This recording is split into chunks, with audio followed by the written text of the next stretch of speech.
Pauwi ako ng bahay, galing ako nag-market.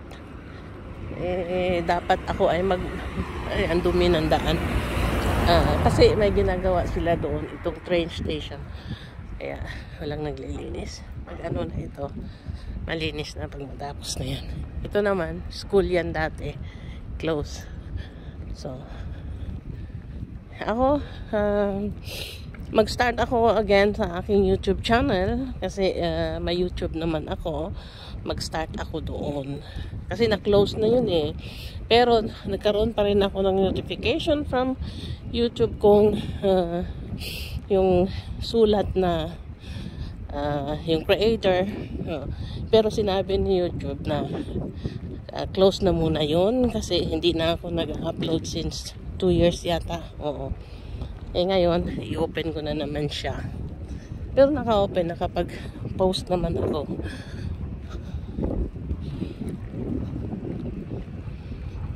Init-init, pero na close na close yung kanyang damit. Sobrang init. Ako naman, I'm sorry, wala akong mautusan na magmamalengke. Kaya ako ang namamalengke talaga, kompleto. Pero okay na yung aking hindi na katulad nung isang araw at saka kahapon na talagang nakahiga ako sa aking nakatali talaga ako sa higaan. Ngayon okay na siya. Yung upo na lang ang pero yung upo ko naman ay very soft siya. Kasi ang dami kong syrup na from Germany, dala ko yun. Sayang nga hindi ko sinunod yung sabi ni Marcel na mami bibili ka ng marami kasi wala yan sure doon. Ayan, sa bagay babalik naman ako sa December. Doon ako mag-Christmas sa bahay ng aking anak at makabili ako ng So itong aking video ay mahaba-haba dahil i-upload ko ito sa aking YouTube channel, yung Broso Vlogs. Mag-start na naman ako mag-YouTube. Kasi may pera pa naman ako doon eh. Hindi naman yun nawawala kasi iniipon yun. Nakaipon talaga. So, ito ngayon, hinihingal akong maglakad. Dahil nga, mahina yung aking lungs ngayon. Dahil sa aking ubo. Wala naman akong sipon. Yung ubo lang talaga. Ang grabe. Tsaka kahapon, dahil sa sobra ding init, ang nangyari nito ngayon, yung ilang beses akong nagsha-shower ng cold water dahil mainit yung outside ng aking katawan, hindi yung sa loob ng aking katawan. Wala akong fever. Pero ang init talaga. Kaya inanuhan ko siya ng malamig na tubig. Kasi alam ko yan, tumutugo yung aking ilong, tumutulog talaga yung dugo. May pumutok na yung maliit na ugat lang naman. Kailangan anuhin. Kaya sa sobrang init ng aking katawan, palagi ako naliligo. Tsaka nawala na yung ay, nako, grabe. Kaya nga yan na nga ang sabi ng aking anak, mother, nag-iisa ka doon dito nga sa Turkey. Sinong mag-ano sa iyo? Sabi ko dito sa bahay naman, hindi nyo ako maalagaan dahil both kayong nagtatrabaho. At hayaan nyo ako sa buhay ko. Ay, naku, Diyos ko.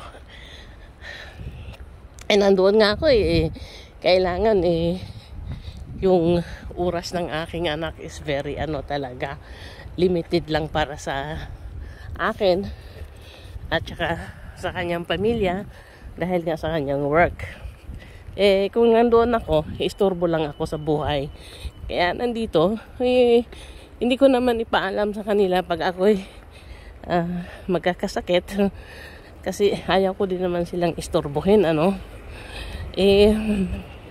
yung aking anak wala na siyang dati may siya yung Facebook, ngayon wala na, close na yung kanyang Facebook. Kaya it's okay. Communication, WhatsApp lang naman. Kahit na may Facebook siya dati. Communication, WhatsApp. So, ito yung apartment na gusto ko talaga. Hindi pa siya tapos. Ay, malapit nang matapos. Magaganda yung kanyang yung balkonahe, malalaki kasi. Pwedeng ng garden.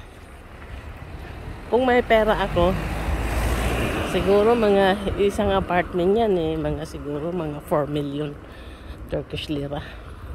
Kasi malalaki talaga yung yung balkonahe. Yung balkonahe is more than dito lang walang yung balkonahe maliliit.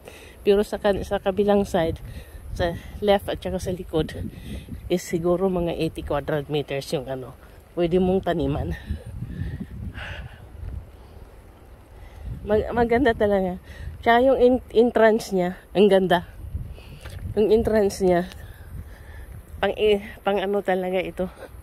Exclusive. Ito namang isa, maganda sana. Hindi lang, kasi may swimming pool.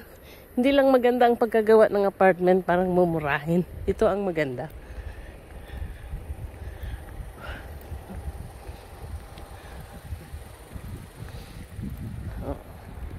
Tingnan yung entrance, my guard.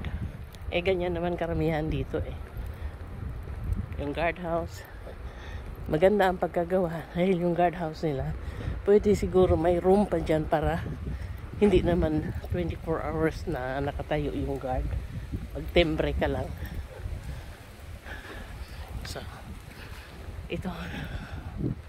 Ay, nako. Maganda sana ito. Dahil sa pool nila. Hindi lang maganda ang pagkagawa ng apartment. Especially the color.